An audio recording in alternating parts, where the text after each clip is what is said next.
இது வந்து விஷ்ணு குட்டிச்சாத்தான், விஷ்ணுவோட கூட இருக்கிற ஒரு குட்டிச்சாத்தான். இது இந்த விஷ்ணு குட்டிச்சாத்தான் மந்திரம் ஜெபம் பண்ணிங்கன்னா முக்கால குறி சொல்லலாம், அஷ்டகர்மம் பண்ணலாம், ஜாலம் பண்ணலாம்.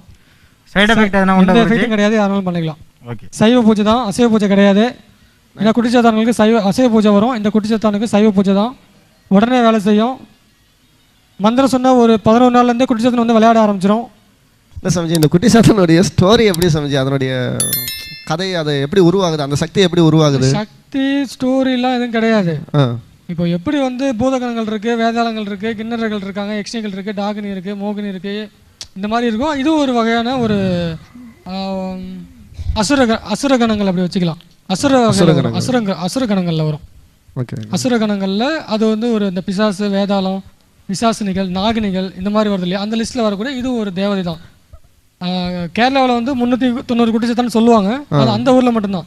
ஆனால் குட்டிச்சாத்தானுக்கு நிறைய இருக்கு. அவங்களோட இதில் 390 குட்டிச்சாத்தான் வச்சு அவங்க வழிபடுறாங்க. ஆனால் குட்டிச்சாத்தான் நிறைய இருக்கு, அது லட்சக்கணக்கில் கோடிக்கணக்கெலாம் இருக்கு குட்டிச்சாத்தான்கள். அந்த எல்லா குட்டிச்சாத்தானும் வரவழைக்கக்கூடிய முறைகள் வந்து அடுத்தடுத்த அந்த அசுர மாந்திரிக பாடத்தில் வரும். அசுர மாந்திரிக பாடத்தில் இந்த குட்டிச்சாத்தான்களை வரவழைக்கக்கூடிய நார்மலாக உள்ள மந்திரங்களை விட மூல மந்திரங்கள் வரும். இது வரைக்கும் மூல மந்திரங்கள் யாரும் கொடுத்ததில்லை. ஒன்று கேரளாவில் இருக்கிற மந்திரம் கொடுப்பாங்க, இல்லைன்னா சித்தர்கள் சொன்ன மந்திரம் கொடுப்பாங்க, இல்லைன்னா இந்த மாதிரி இருக்கக்கூடிய சில மலையாள மந்திரங்கள், இந்த மாதிரி சில விஷயம் உபாசன மந்திரங்கள் கொடுத்ததில்லை. முதல் முறையாக அந்த குட்டிச்சாத்தனோட உபாசன மந்திரங்கள் வந்து அசுர மாந்திரத்தில் வரும். அதோட டீட்டெயில்ஸ் வரும், எப்படி பண்ணுறது. நம்ம தான் கொஞ்சம் நம்ம ஸ்டைல் தனியாக இருக்குது, ஆனால் என் ஸ்டைலில் வரும். அது அசுர மாந்திரிகம் பண்ணும்போது அதை சொல்கிறேன். இது ஒரு கிட்டத்தட்ட இதுவும் ஒரு வேதாளம் பூதம் மாதிரி, இதுவும் ஒரு குட்டிச்சாத்தான். சாத்தான் குட்டியா இருக்கனால குட்டிச்சாத்தான் சொல்றாங்க, அவ்வளவுதான். சாத்தான் தான் அதோட பேரு.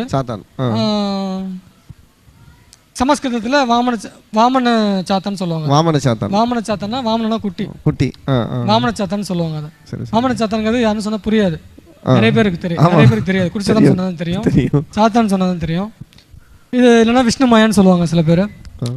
ஒவ்வொன்றும் அதோட பேருக்கு கருங்குட்டி, செங்குட்டி, அது மாதிரி ஒவ்வொன்றும் அப்படியே அந்த இப்போ எப்படி நம்ம காலிலேயே இத்தனை காலி இருக்கு இல்லையா, கொடுங்காலி, பயண காலி, அந்த மாதிரி டைப்பில் அந்த பிரயோக முறைகள், உபாசன முறைகள், அப்படி வர உபாசன முறைகள். இப்போ நான் சொல்கிற இப்போ இந்த விஷ்ணு குட்டிலாம் உபாசன முறை, வேதத்தில் இருக்கக்கூடிய முறைகள் இதெல்லாம் இதுக்கப்புறமும் சில ரகசியங்கள்லாம் இருக்குது.